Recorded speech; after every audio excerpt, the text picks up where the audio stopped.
Welcome to the Historical Romance Sampler Podcast, the place for you to find new historical romance books and authors to fan over. I'm award-winning historical romance author Katherine Grant, and each week I'm inviting fellow authors to come on and share a little bit of their work and themselves. They'll read a sample of one of their books, and then I'm going to ask them a bunch of questions. By the end of the episode, you'll have a sense of what they write and who they are. Hopefully, you and I both will have something new to read. So what are we waiting for? Let's get into this week's episode.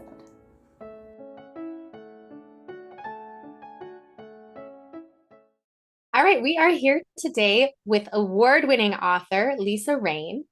And Amazon bestselling author, Lisa loves how words turn into stories, whether in books, movies, or music. She writes sensual contemporary romance and banter-laden historicals featuring smart, sexy characters of diverse backgrounds.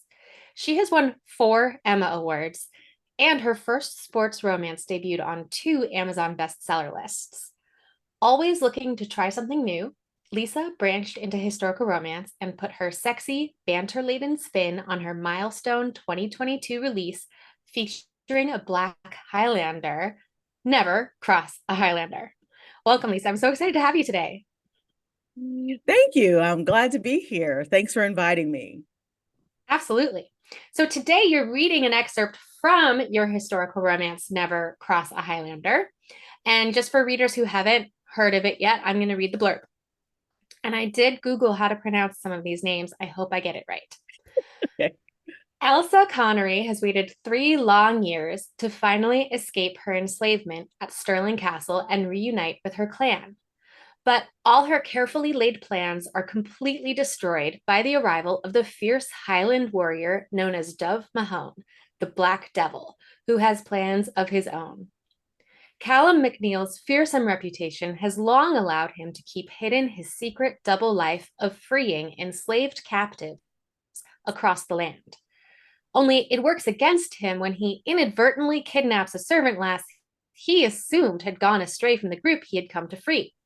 When he discovers she has plans to head in the opposite direction, he can't leave her to travel alone or risk her exposing his true identity. Escorting a lone woman should be easy, if only the beauty didn't oppose him at every turn. As they make their way to the Highlands, one feisty hellion fighting the strong, prideful devil, their heated sparring leads to heat of a totally different kind. But the perils Callum must face to get Elsa home safely and untouched are nowhere as near as dangerous as what lies in wait for them. Such a great Scottish setup. Lisa, take it away. All right. So the scene I'm going to read is when they're on their way back to the Highlands. And I'll set it up just a little bit because it's the start of chapter 14, but they've just had a run-in with bad guys and basically 3 bad guys, and he took care of that. But he does have a wound. He's been cut, and she wants to look at it. And he's, of course, the big bad man. He's like, no, I'm fine. We have to get on the road. And they only have 1 horse. So he's put her on the horse, ignoring her. And she's a healer, ignoring her attempts to get him to let her at least look at it, wrap it, do something so it doesn't get infected. And he refuses to help her down. And as he's getting up, she shoves him off so that he can't get up on the horse. Now he catches his balance and he doesn't fall, but in the process, he's a little upset. He still refuses to help her down. So she basically swings her leg over and starts to come off this really big horse. And of course, he catches her and helps her. So now he's really annoyed because he feels like she's manipulated him. And this is where we pick up. And this is kind of what's been going on with them the entire time they've been on the road. But we get a little shift in this scene. So, Exciting. Chapter 14. Elsa looked away from the angry annoyance on the MacNeil's face. She'd gotten the upper hand in this matter, primarily because she knew his sense of honor would not allow him to let her fall when dismounting the horse. That sense of honor did not mean he was not upset with her. Mayhap it made him more so. She sensed he hated that she had figured out how to use his personal code against him. All truth, she was surprised by how much she enjoyed vexing him. Something about this man brought out the contrariness in her. The tension between them as he tried to control her, and she fought not to be controlled, evoked some of the headiest emotions she had ever felt. Not that she had never faced off against a dominant male, but something about Callum McNeil was different. Something about the way she felt around him was different. She spread the cut in his tunic wide enough to glance inside at the wound. The slash across his skin was long, but did not appear deep from this angle. To be sure, she needed a closer look. Remove your tunic for me. She glanced up into his eyes, and the intensity that met hers sent an unfamiliar frolic of emotions through her. He eyed her without movement, but 'twas not merely obstinance that held him immobile. Her request, though innocent, suggested other possibilities. Ignoring the charged moment, Elsa directed him to focus on the task at hand. I need a closer look, McNeil. The wound looks not deep enough to need stitching, but to be certain, I must view it without your garment in place. The McNeil understood her request for what it was. His piercing sable eyes, nonetheless, displayed an awareness of the more forward implications of her request. After the briefest hesitation, his voice rasped with an edge born aught other than annoyance. We do not have time for this. Her healer's mien of authority took over, and her hands went to her hips. Then stop wasting daylight and do what I ask. His eyes tracked the placement of her hands, and something flickered in their dark depths before he pulled off his tunic with a barely visible grimace she was meant not to see. She decided not to mention the grimace and ignore what looked suspiciously like amusement at her expense. Instead, she touched her hand lightly to his side. His abdomen flinched inward at her touch, but he made no sound. Aye, 'tis not deep, but I would clean and wrap it afore we ride on.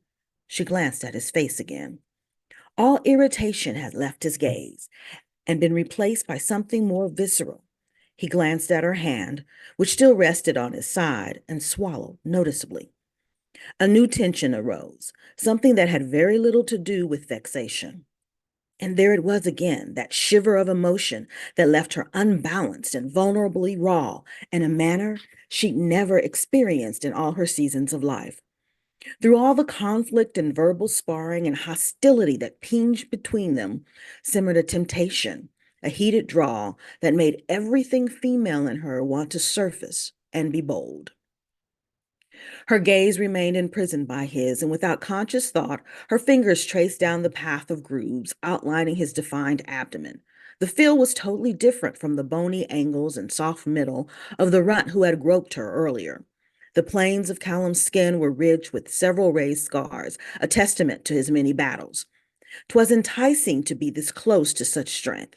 Strength she had counted on with unfailing confidence to untangle her assailant from her afore he did more than grope at her breast. She had survived such groping before, on more than one occasion. 'Twas nothing she had not prepared herself to endure whilst living as a captive, and 'twas nothing she could not handle, though the callous treatment never ceased to anger her. When her hand reached the trio of muscles that made a horizontal line beneath the McNeil's navel, she looked down to watch her hand as it slid across the ridged path and paused to trace a pucker that suggested he'd been stabbed in the stomach some time past. His abdomen went concave as he hissed in a breath and caught her hand. Anne. Her eyes flicked to his. He had called her that earlier. It had hit her odd to hear him call her by her name for the first time and use the wrong one. The mistake made sense to her, for that was what he had heard her called by the king. It had never occurred to her that he knew not her real name. "'Tis not my name," her voice near purred with a breathiness she'd never heard from herself. His hand tightened minutely around her as the seductive tone of her revelation, and then his head tilted in confusion. "'Tis what they decided to call me after my capture. My given name, my true name, is Elsa." He reached up with his other hand and pushed his fingers into the base of her loose braid, messy and barely still plaited after all she had been through in the past days. "I make sense." Her eyes questioned his meaning. and did not suit you. With a gentle tug, he pulled her closer. Elsa, 'tis a strong name, one more fitting a brave Highland lass such as yourself. Warmth spread through her, and she stared at him in amazement. He thought her brave. The longing, the reverence in his eyes made her feel desired and significant in a way she'd never known. They stood so close the heat of his skin seeped through her, and his intent to kiss her showed clearly on his face. Oh, how she wanted his kiss. He thought her brave.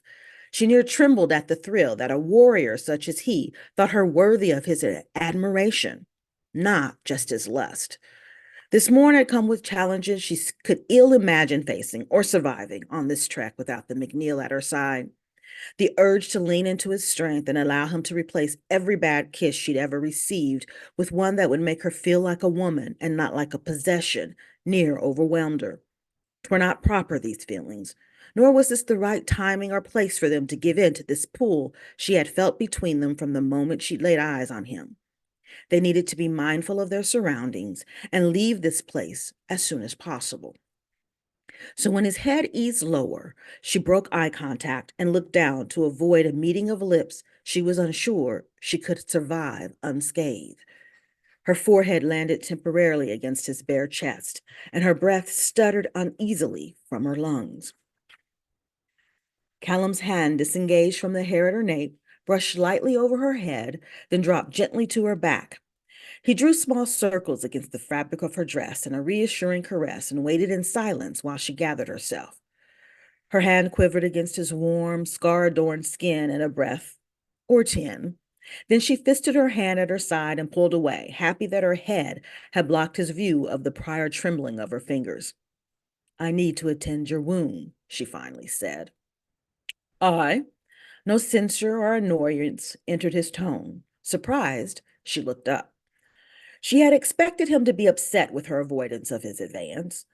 She had been the one, this time, to slip them over the edge of propriety. His lips forged a wry tilt at one side, but his eyes stayed fervent and consuming. You may want to keep your hands from wandering past the area of the wound, then, he said, his deep voice laced with dark innuendo. She dipped her head, fighting back a blush she could feel rising. I'll need to clean the wound, then wrap it. 'Twill not take long. She grabbed his water skin from the horse, cleaned the wound, then ripped a few strips from the torn dress she changed out of to wrap around his midsection. Once that was done, he replaced his sliced tunic, put her back on the mare, and mounted behind her. They rode without speaking. Their almost kiss left a quiet tension between them that lent nervous anticipation to Elsa's journey. He wanted to kiss her. He would kiss her one day. 'Twas not a matter of if, more like a matter of when. And the more she thought about that impending kiss, the more she struggled between the lure of a maiden's burgeoning desires and the urge to run and hide. She unknowingly awakened a sultry beast, and she knew not how to handle such an animal. Hold her own in a battle of wits? Aye. Fell a rabbit with a shot from a bow? Aye. Well, once she was back in practice. But illicit encounters between a man and a woman? She had no skill at that. She had no experience with consensual carnality between a male and a female, and propriety mandated that, as an unmarried lass, she should not think on such unseemly affairs. Marriage factored not into her plans. Accordingly, the social rules that applied to her intended station in life dictated she stay a chaste, single woman or enter an abbey or some such. She certainly had no intention of entering an abbey. She had hard enough time embracing the teachings of a church that ignored, even justified, the enslavement of an entire people. No need to be such a hypocrite. Did that mean she would never know the passion between a man and a woman? Many females decried the act as painful and not worth the trouble. Those who believed in love matches oft told a different tale. She knew not which ones to believe. And if she indulged, whether the experience be pleasing or horrid, would that make her not but a whore? Her mother had told her much about what went where and why when a man sought his pleasure, but she never mentioned repeated pain or unappealing couplings. Elsa got the sense that her mother's memories of times with Elsa Shire were anything but unpleasant. In fact, those very memorable liaisons caused many to label her mother a whore. 'Twas not what Elsa had thought or believed of her mother. 'Twas not a designation her mother had accepted or allowed to shame her or make her cower from public life. If Elsa were to live her life on her own terms, as her mother had, she must be prepared to leave off the opinions of others might have of her.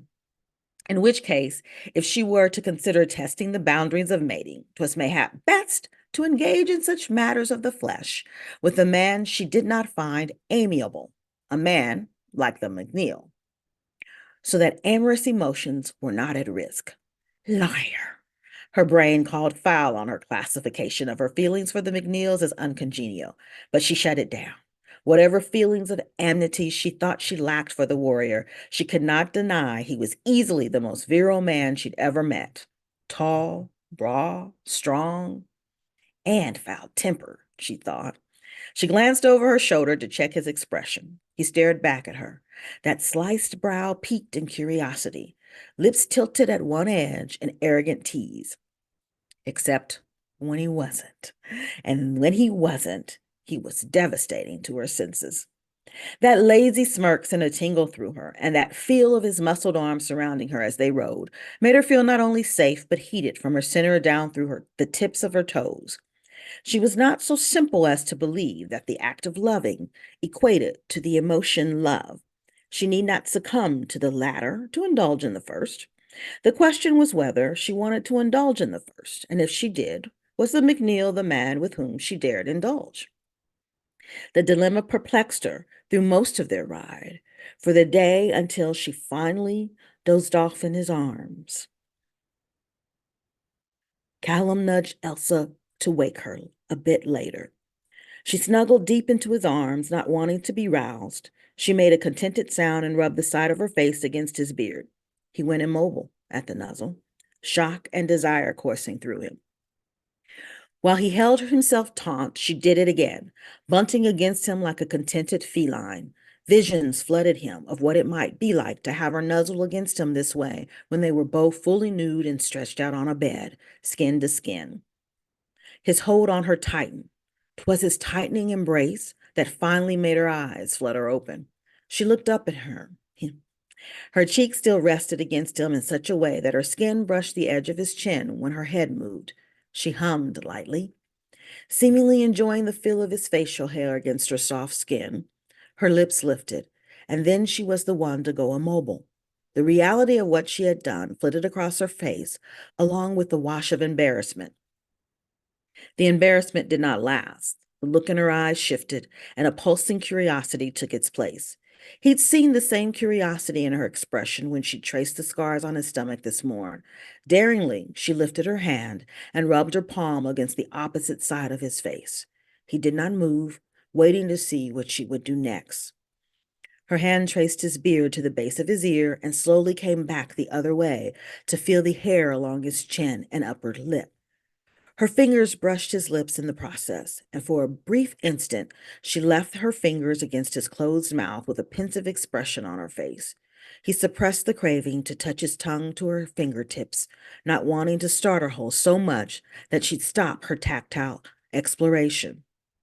Finally, she dropped her hand to the edge of his mouth and pressed his face close to hers while she rubbed her cheek deliberately and with quiet relish against the other side of his beard. When she dropped her hand, she looked directly into his eyes unrepentantly. Why? He cleared his throat to alleviate the noticeable strain in his voice, but the gruffness lingered. Why did you do that? She held his gaze and admitted, I was curious. A blush lit her skin before she added, I've been wondering what that would feel like, and I wasn't sure I'd get another chance to find out. Ooh, so much tension there. We'd all better rush out and get our copies of the book so we can find out how this resolves itself. Yes, how does this resolve itself? Well, I have a lot of questions for you, but first we're going to take a quick break for our sponsors.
Hey samplers, it's Katherine Grant.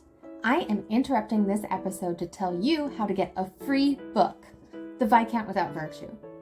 First, go to bit.ly/HRSFAN. Go through the checkout process. This is where you add the promo code HRSFAN. As your last step, just download your free ebook to your e-reader. All right, well, let's get back to this week's episode. So we are back with award-winning author Lisa Rayne, who just read a fantastic excerpt from Never Cross a Highlander. And one of the things that struck me about this scene that you were reading is, if I were to summarize it, it's actually very simple. She doesn't heal his wound, but she treats his wound, and then they're riding on a horse. But you made it so complex and nuanced, and where you were exploring every single layer of communication between them and what was going on in their head and what was actually happening on the page. I'm very curious, as a writer, how do you approach that? Like, did you know it was going to be this huge scene, and how did you enter the scene?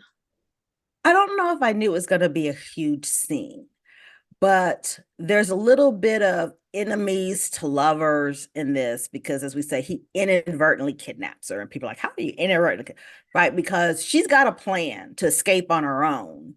He thinks she's part of a group he's trying to free, and those mixed signals mean he pretty much drags her along with him. So she's not real happy because this is not where she wants to be. And he's the leader of his clan army. He's a alpha male. He's used to being obeyed without question, and she questions him all the time. So there's all this frustration and tension, and they never can agree. But they're also physically attracted to each other. And under this tension, it is noticeable to each of them right away that there's a physical appeal of the other person, although they're thinking, but I don't like them very much. So how do you deal with something when you're physically attracted to someone, but you don't like them as a person? You don't like their personality. You don't like how they treat you. You don't like any of that, but you can't deny the underlying attraction. And they've just experienced something real intense right before this. So think Speed, where they say, I've heard that romances that start under intense circumstances don't last, right? It's one of those scenes. And this is going to be the first time where it's clear to each of them that they want to kiss. Mm-hmm. And we all know that first kiss is really significant and important and what it does. But they have the added layer of these social norms that she's a single woman alone with a man, which she shouldn't be in the first place. And heaven forbid she give in to something that's physically desirous, because good women, good girls, right, don't Mm-hmm. do that. But she's raised by a single mom. She's illegitimate. She's raised by a single mom. She's dealt with the social norms, talking to her mom about, is her mom a whore or what's going on? What are this? But she's decided to live on her own terms anyway. And she's got to come to grip with what that means, because now she's alone with this hot, sexy man who just saved her life. And she's physically attracted to him. Yeah, a lot of tension there. And A so I lot knew of that was tension. important to convey. Yeah, I think something else you did really well was communicate a lot of dualities. Like you said, it's enemies to lovers. There was also the duality of her attraction versus the social mores versus her own sex positivity, which isn't a term that she has, but that's what I'm Right. applying to Right. it. And also, there was a line in there about everything female in her coming out. And I didn't write down a line, but I think I picked up as well that, like, with Callum, there was a little bit of like his essential masculinity versus the larger part of his character. I once heard a quote that romance is all about power dynamics, and I think that was playing out very explicitly in this scene. Do you think about power dynamics as you are writing a scene, or maybe even writing out a whole story? Definitely at a scene level. There's an initial power dynamic that I have to know going in. What's the power dynamic? You know, what is this relationship going to be? Right, that's the foundation, because there's some growth, we hope, for each character over the course, and a lot of that becomes a shift in that power dynamic, a shift or some nuance changes, so you have to know that. But then at a scene level, you have to decide what in this scene either relies on the power dynamic, will shift the power dynamic, or will cause conflict as a result of the power dynamic. There's all that going in. And this is what I call this an action adventure romance, because for me, he's a guy with the sword. I sold the book as like Dirty Harry in a kilt meets Mr. and Mrs. Smith, because she's no wilting flower, headstrong, been independent, wants to stay independent. But within that, like, I've always thought, like, why give a Highlander a big sword and then he never have a battle? So we've got some battle scenes, we've got some escapes, we've got, some drama. But within that, we still have to figure out, how do these two people who are at odds fall in love with each other? And I need people to see. So when we get to that point where they know they're in love with each other, the reader believes it, right? Like, Mm-hmm. you see the shift in power, you see the compromise, you see whatever, but now you go, now I know how she went from thinking he was an annoying, overbearing cad to being in love with this guy. Yeah, that makes a lot of sense. I like how you break that down. And so this is the first Highlander that you've written. You Mhm. decided to give the guy a sword. I know you've also written Old West, lawyers, and sports. So how do you decide what each story is going to be, what era it's going to be? How do you pick?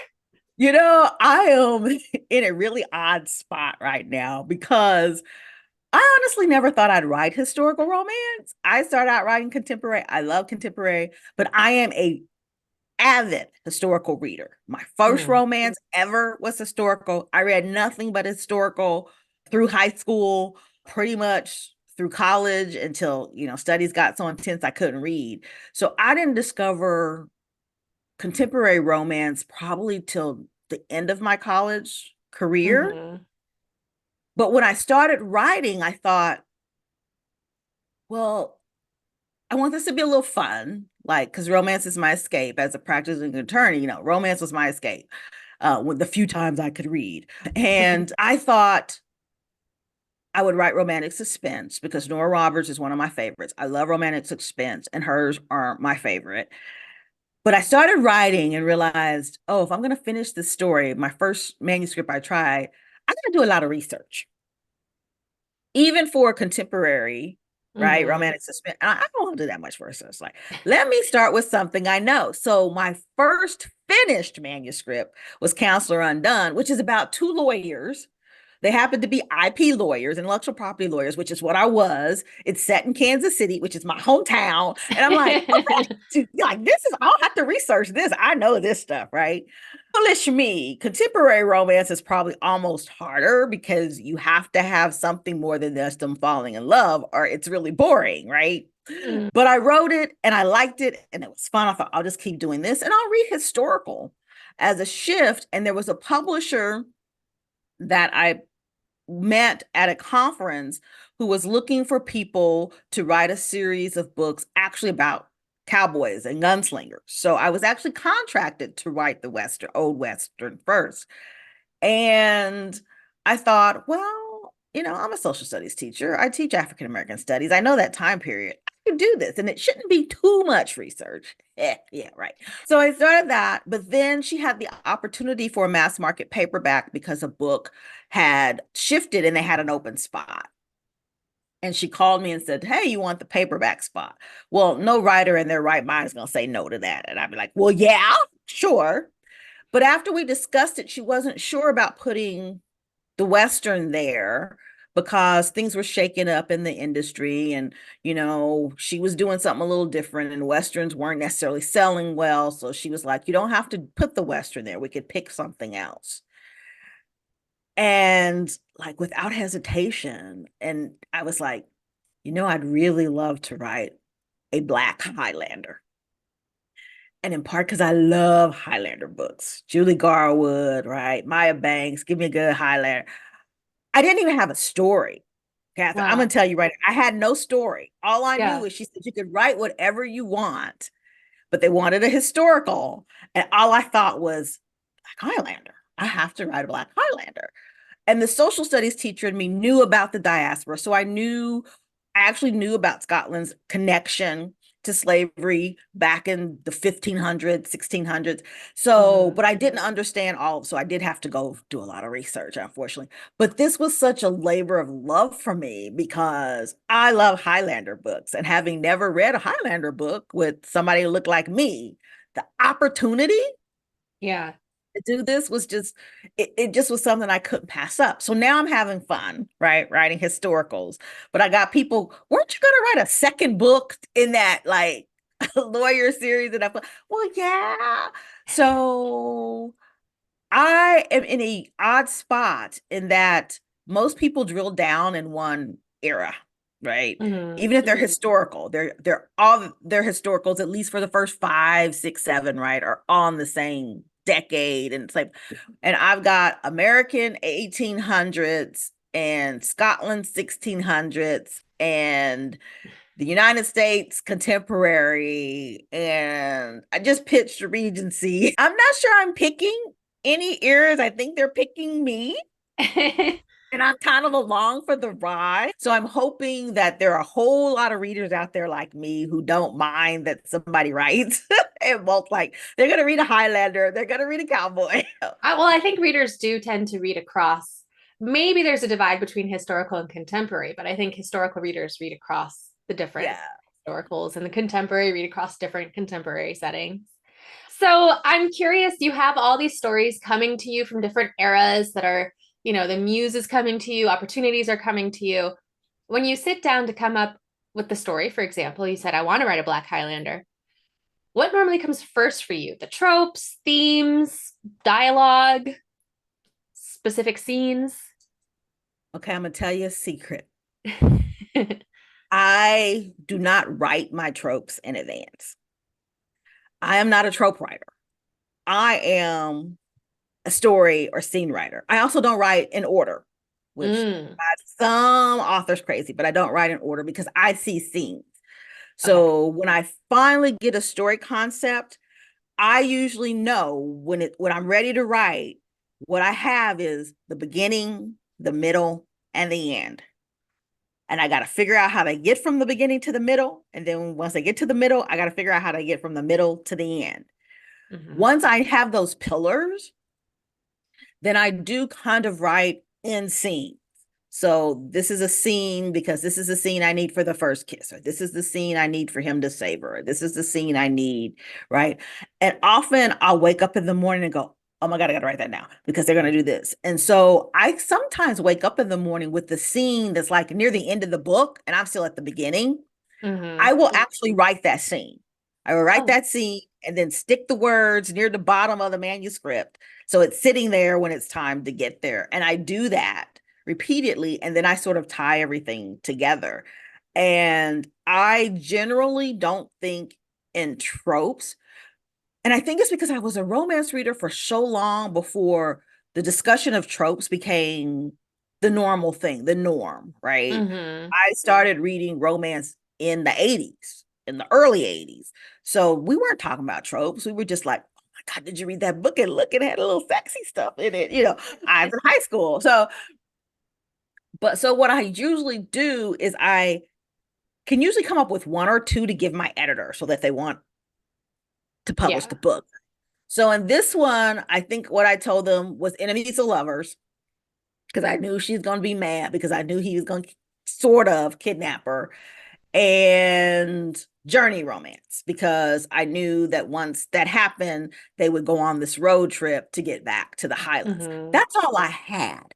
But if you go to my Instagram, I don't think it's pinned anymore, but there's an image that has all these tropes and it's like only one horse, grumpy hero, bodyguard protector. Those came from my readers.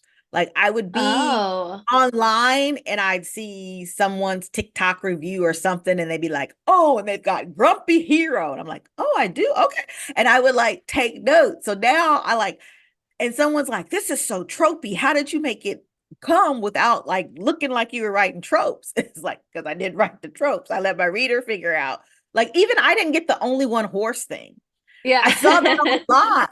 And some person was talking about the fact that they only had one horse, and there's that scene where they're, and I'm Yeah. like, oh, that's a trope. Okay, let me write, let me write that down. I relate to that a lot because I also don't, when I try to write to tropes, it never goes the way I want it to. Yeah. And then when I'm trying to like summarize the book or market it, I'm like, okay, what tropes are in here? And I'll just like be sitting there being like, I have no idea. And then someone reads it and they're like, oh, it's this trope. And I'm like, oh, that's a trope. Okay, great. I'll Yeah. take it. So I can pigeonhole one or two, and those are the Mhm. ones I think about to sort of center the story. But when I'm writing the story, I'm not really thinking about that. But if I'm developing the characters true to personality or whatever, I should be able to do it well without it looking like, oh my gosh, she just threw in only one horse, or oh my gosh, she had to throw in Grumpy Hero. Um, there are writers who do that and do it well. And there are times where I wish I could like pick that trope that's hot and just go right to it and do it well Mhm. and sell lots of books.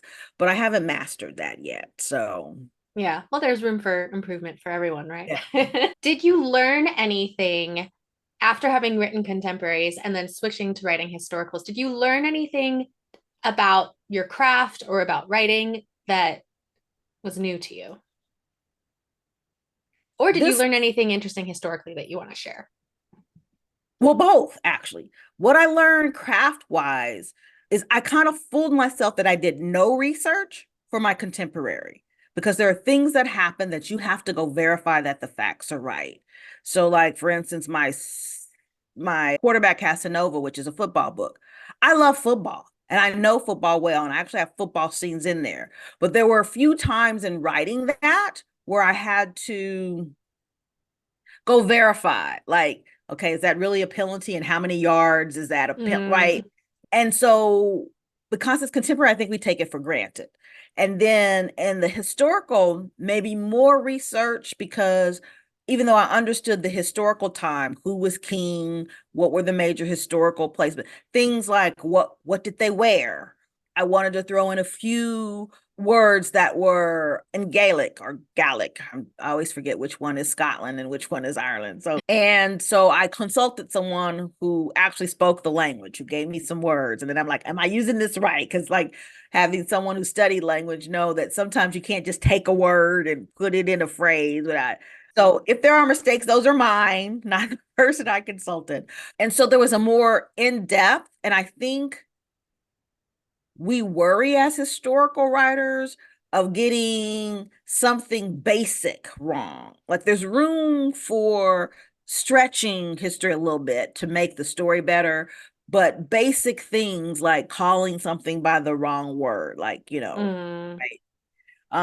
Calling something by something that was invented 100 years later, or right? Like, right. yeah. So I had to learn to balance taking the right amount of time to research it well enough to tell the story and going down a rabbit hole and staying lost for 2 weeks and not getting the next section of the book read. Right. Because once you start researching what underwear do they wear, you go Yes. down, Yes. you can Oh really my go God. places. Yeah. And it was, oh my God. It was and it was a learning curve because then I'd get with my writer or my critique writer and they'd be like, you ain't finished that scene yet. You were working on that 2 weeks ago, and then I'm going, well, because I was looking up and like, Lisa, stop it. Go write the book. Right. So that was the learning curve for me. Hmm. Now, history wise, what really came up for me that was interesting was the connection pirates had to adding enslaved Africans to the Scottish mainland because I put a little bit of this history, but the book is not really about slavery. It's just that during this time period, slavery was still valid, and Scotland like a lot of European countries, had Caribbean plantations and Caribbean places where they raised staples. Sometimes those enslaved peoples were brought to the mainland, but a lot of times they were in the Caribbean.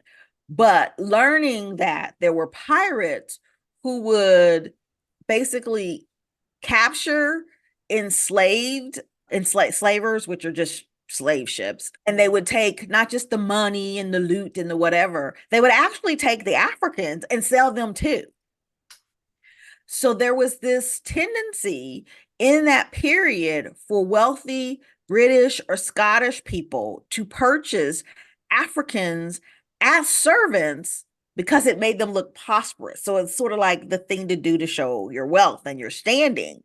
And I Mhm. was like, pirates? Like, who doesn't love a good pirate, right? I'm like, wow. And so in the back of my head, I'm writing this pirate book one, right? Where this Yes. pirate, I'm going to tie it to the Highlander so I don't have to go to a different like time period.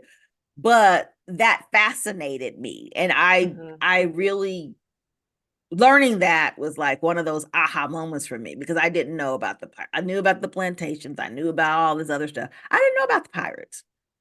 Yeah, I've had a similar thing where like I was researching something and I came across pirates and I was like, wait a second, Pirates of the Caribbean. I know that movie and all of Yeah. that lore. And then all this research I've been doing on the Caribbean and Europe and all of that. And then what I know about American history, and it was all converging. And it's like, oh my gosh, there's a lot that can be done there. Oh, I think pirates yeah. are gonna be the thing of the next decade because I think a lot of Yeah. us are all of a sudden like, wait, we Yeah. could explore this. They were sort of this taboo or this like exciting bad people. But I think that pirates had a lot more to do with the intersections of society than any of us really thought about. And Yes. so, yeah, I got some ideas about pirates running around in my head. Awesome. Well, I'm going to move us on to our fun segment. Are you a romantic? Which do you trust more, your heart, your gut, or your brain? My gut. Do you believe in love at first sight? Absolutely. Is there a Absolutely. difference between lust and love? Yes.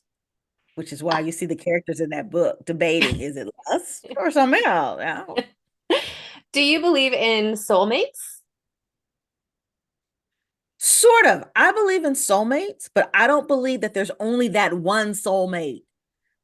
I Mm-hmm. think that there is a soulmate, the right type of person for you, but that you have the opportunity to find more than one. Well said. Do you believe in true love? And is it different from soulmates? I do believe in true love. That's an interesting question. I actually think it is a little different because I think there's a level of soulmates that has a different level of love that doesn't necessarily have to be the romantic love. And you know how, like, the Greeks have multiple words for love depending on the level. And I think you could have a soulmate that you love in a way that's this deep, unrelenting friendship that makes you there for that person no matter what, much like a romantic couple is, Mm-hmm. without there being that romantic element to it. It's a different kind of love. Yeah, Um, so I think soulmates and true love are different, but that sometimes you can find both in the same person. that's what makes a good romance novel. Exactly. Yes. Good. What makes an apology meaningful? A sincere regret coupled with the desire to not do the thing again. An apology that is given because you've hurt someone and you feel bad about that, but doesn't result in a change in behavior, to me is not a true it's not a true apology. It's a don't be mad at me. All right, and final question, why is romantic love important? Because it keeps the human race going. If well, without romantic love, we'd have a lot fewer people on the planet. Because I truly believe that procreation, there's an aspect of it for probably at least half of the world that comes from that love, that there are lots of people who would never have kids, but for the fact that they fall in love and think, I want a combination of me and you, right? Yeah. Right. And so I think it helps keep the population growing and society turning. All right. Well, Lisa, I think I'm going to declare you a romantic with a capital R. You are in it for the long haul. Woo, yes. So, thank you so much for joining me. Before we go, how can readers keep in touch with you and find your books? The best way is my website. I'm at lisarayne.com. So basically just my name, all one word. When you go to the homepage, there's a place to sign up for my newsletter. You can also just go to lisarayne.com/subscribe if you want to forego all the other stuff. I am on social media, primarily Instagram and Facebook. I'm not a big poster right now because I'm in the middle of some projects, but if they go to my website and join my newsletter, that's the best way because then I let my newsletter people know what's going on first. So that's the place to be. Awesome. I will put a link in the show notes so everyone can go to your website, sign up for your newsletter, and be the first people to hear when the sequel to Never Cross a Highlander is announced. Well, thank you so much, Lisa. And I hope we talk again soon. Thank you. I had a great time. Thanks so much. Bye-bye. Good. That's it for this week. Check out the show notes where I put links for my guests, myself, and the podcast. Until next week, happy reading.